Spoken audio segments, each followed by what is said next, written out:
10 साल की सजा 10 सेकंड नहीं लगेंगे हमें इसको क्वाश करने में, इस केस को। ज्यादा बता रहा हूँ आपको। 10 साल की सजा 10 सेकंड में कैसे उड़ जाएगी सलमान सफदर साहब? देखें, सुना है खान साहब ने भी ऐसा ही कहका लगाया जो ऐसा आपने भी लगाया। ये मेरी रिस्पॉन्स है। मैंने आपको एक बात बताई कि मैंने ऐसा मुकदमा, ऐसा ट्रायल जिंदगी में कभी होते देखा नहीं है, कभी नहीं देखा। तो जो 20 साल करियर है ज्यादा। जी मेरा 23 साल। लेकिन सलमान सफदर साहब एक जानिब आप अदम एतमाद का इजहार कर रहे हैं, मायूसी का इजहार कर रहे हैं, दूसरी तरफ आप ये क्लेम कर रहे हैं कि 10 सेकंड में फैसला उठ जाएगा। देखिए, पहली बात तो ये कि अदम एतमाद जो कर रहे हैं, किसी अपने पैरों पे खड़े होके कर रहे हैं, उसकी वजह सुन लें कि इन्हीं जज साहब को इसी अदालत ने 2 दफा पहले कह दिया कि आपको ठीक से ट्रायल करना नहीं आ रहा, या आप करना नहीं चाह रहे, या शायद इमरान खान ने आपको कभी बाउंसर मारा है क्रिकेट में, आप उसकी स्कोर सेटलिंग कर रहे हैं, कोई तो बात है। तो वो संभल ही नहीं रहे। उन्होंने जैसे अपने इख्तियारात को इस्तेमाल किया है साइफर ट्रायल में, उसकी कोई नज़ीर नहीं मिलती। तो केस कहीं से भी साबित नहीं हुआ, केस हुआ ही नहीं। और इसी बात पर केस उड़ता है कि हम जो उनके पर्सनल अपॉइंटेड वकला हैं, सिकंदर जुल्करनैन सलीम साहब जो जरा कर रहे हैं, तैमूर मलिक जो शाह महमूद कुरैशी साहब के वकील हैं, वो उनकी जरा कर रहे हैं। जब उनकी मौजूदगी में उनको कहा जाए, ये प्रोफेशनल लॉयर्स हैं जिनका मैंने आपको बताया, ये एडवोकेट सुप्रीम कोर्ट हैं, ये foreign qualified dignified, Sikandar Zulqarnain साहब फॉर्मर जज हैं ऑफ लाहौर हाई कोर्ट। तो जब ऐसे प्रोफेशनल वकला को काम नहीं करने दिया जाएगा, तो ये ट्रायल नहीं है। मैं आपको फिर कह रहा हूँ, आप कह रहे हैं ट्रायल हो गया, फैसला हो गया, सजा हो गई। तो मेरी नज़र में ये बगैर हम तैयारी के आके इसी तरह इसको इंशाल्लाह। खान साहब ने बड़ी ज़बरदस्त बात कल की, वो मैं आपको बता देता हूँ कि जब ज़्यादती बहुत एक्सट्रीम पे जा चुकी थी और बेईमानी ने तमाम हदें पार कर ली, तो खान साहब ने बोला कि मुझे इजाज़त दो, मैं उठ के अपने सेल में वापस जाना चाहता हूँ, मैं प्रोसीडिंग्स में मजीद नहीं बैठना चाहता। जिसकी एक्सप्लेनेशन उन्होंने खुद ही मुझे दे दी कि मैं फिक्स्ड मैचेस ना देखता हूँ ना उनमें बैठता हूँ, और मेरे लिए ये पेनफुल एक्सरसाइज है कि तुम मुझे कह रहे हो कि इसको मजीद देख लें। Let me go, this match is over. ये अब लीगल बैटल नहीं रही है, कुछ और ही बन चुकी है। सो इमरान खान साहब अपने सेल में 7:30 बजे मुकम्मल तौर पे मायूस होकर निज़ाम से, इंसाफ से, वो अपने सेल में वापस लौट के, और उसके बाद हमें भी कोर्ट से एग्जिट लेनी पड़ी, और उसके बाद रात 12-1 बजे से लेकर सुबह तमाम कार्रवाई, उनके गवाह, उनके वकील, उनकी मर्जी, उनका फैसला, उनकी सजा, उनकी जजा। अब रही बात वे फॉरवर्ड की। सो वे फॉरवर्ड यही है जहाँ खड़े हैं, यही दरवाजा है जो खटखटाएंगे, यहीं से इंसाफ लेंगे। मैं तो कब तक एक्सपेक्टेड है यहाँ से फैसला आना?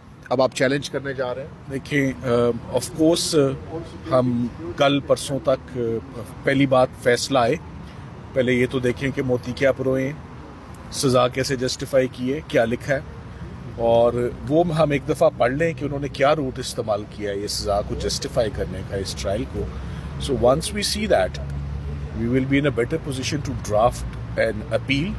और अपील के साथ सिर्फ अपील पे तो नहीं रहना, अपीलें पता नहीं कब टेकअप होती हैं, ये तो फौरन सजा इंशाल्लाह सस्पेंड होगी, तो सजा मुअत्तल होगी। और साथ ही साथ आपको ये भी बता दूं कि जो हमने रिटें फाइल की हैं या रिविजन्स फाइल की हैं, वो इस वक्त पेंडिंग है, वो जिंदा है, वो फैसले से पहले फाइल्ड हुई हैं, उनकी लिस्टें निकलेंगी और वो केसेस लगेंगे। सलमान सफदर साहब, अभी आपने कहा बहुत स्पीडी ट्रायल किया गया, तेजी के साथ तमाम तर प्रोसीजर को अडॉप्ट किया गया है, क्या वजह है आपके ख्याल में, क्या वजह हो सकती है इतनी स्पीडी ट्रायल की?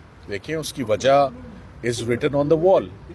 उसकी वजह है 8 फरवरी, उसकी वजह है इलेक्शंस, उसकी वजह है इसका डायरेक्ट नेक्सस और ताल्लुक, कोई डेडलाइन थी ना जिसको मीट किया जा रहा था कि फटाफट इसी महीने में 7-8 दिन पहले एक मैसेज दे दिया जाए कि ये कन्विक्शन हो गई है, तो इस पॉलिटिकल लीडर को, उनके जो भी फॉलोअर्स हैं वो भूल जाएं।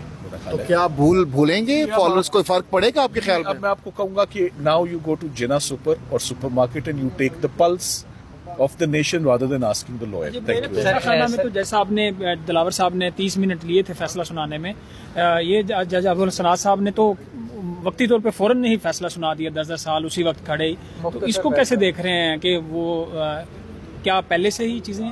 دیکھیے آپ کو ایک آخری سٹیج بھی بتاؤں، صرف اتنے مہینے صرف کراس ایگزامینیشن اور جرا ایک سٹیج نہیں ہوتی ہے. ایک سٹیج ہوتی ہے جسے ہم کہتے ہیں کلوزنگ سپیچز، جیسے ولید اقبال صاحب نے ابھی کہا کہ فائنل آرگیومنٹس نہیں ہونے تھے. میں نے کہا جی ہونے تھے.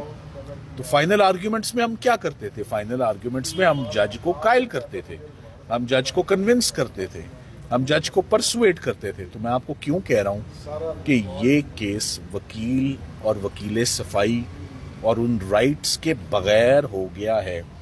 ایک فارمر پرائم منسٹر، کیسز ایسے ہی ہوتے ہیں، کیسز بڑے لوگوں کے کیسز ایسے ہی ہوتے ہیں. کئیوں کی ایگزیکیوشنز ہو گئی، کئی فوت ہو گئے، اور کئیوں کو بہت تاخیر سے ان کے کیسز ری اوپن کیے جاتے ہیں ان کو انصاف دینے کے لیے. تو میرا خیال ہے کہ یہ چیف جسٹس صاحب پاکستان، ان کے لیے بھی ہماری ایک درخواست ہے، اور اسلام آباد ہائی کورٹ کے چیف جسٹس سے بھی درخواست ہے.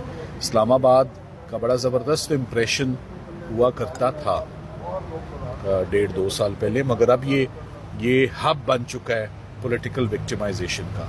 انویسٹیگیٹنگ ایجنسیز، چاہے نیب ہو، چاہے FIA ہو، پولیس ہو، انہوں نے لا اینڈ آرڈر کو کیا واچ کرنا ہے؟ ان کو وہ پولیٹیکل سکور سیٹلنگ سے اور انہی سے ان کو فرصت. تو بہت صبح کے آئے میں، بڑے ٹائم سے ہم آئے، اور آ کے ہم اپنے بڑے کنسرنز، ویلڈ کنسرنز اور گریونسز لے کر آئے کہ how in the darkness of night, in closed jail premises, in closed room, وکیلوں کو کیسے اس مقدمے سے باہر نکالا گیا in an unconstitutional manner, in an unprecedented manner, CRPC کے خلاف، آئین کے خلاف، پروسیجر کے خلاف.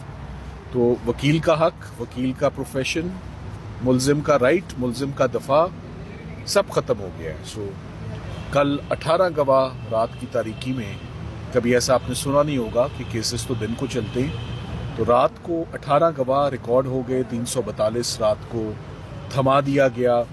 صبح دوبارہ جب عدالت جانے کی کوشش کی تو انٹری بین تھی کہ وکیل نہیں آ سکتے. تو اسی کو کہتے ہیں ہم انگریزی میں کنڈیمڈ انہرڈ. اسی کو ہم کہتے ہیں اٹس ناٹ اے ٹرائل. یہ کرمنل ٹرائل کی جو وائلیشنز جن سے میں واقف کار ہوں، کچھ ہوتے ہیں ڈیفیکٹس، کچھ کیوریبل ہوتے ہیں، کچھ ناٹ کیوریبل ہوتے ہیں. یہ ڈیفیکٹ نہیں ہے. میں اس کو فراڈیلنٹ ایکسرسائز آف پاورز کہوں گا. اس کو ایک ایکسپریشن ہے، کچھ ججمنٹس میں استعمال ہوا ہے فراڈیلنٹ. ایک اور ایکسپریشن بھی ہے، کلریبل ایکسرسائز آف پاورز. وہ نہیں، یہ 1 اسٹیپ ابو ہے. فراڈیلنٹ ایکسرسائز آف پاورز ہے. سو کیا ہوتا ہے کہ صبح ہم جب اسلام آباد ہائی کورٹ آتے ہیں، اس ساری ایکٹیویٹی کا نوٹس دینے، وہ نوٹس تقریباً لے بھی لیا جاتا ہے، مگر اس کے باوجود ہماری پٹیشنز نہیں لگتی. اور جیسے کہ آپ کو معلوم ہے کہ سر بتائیے گا کہ تھینک یو.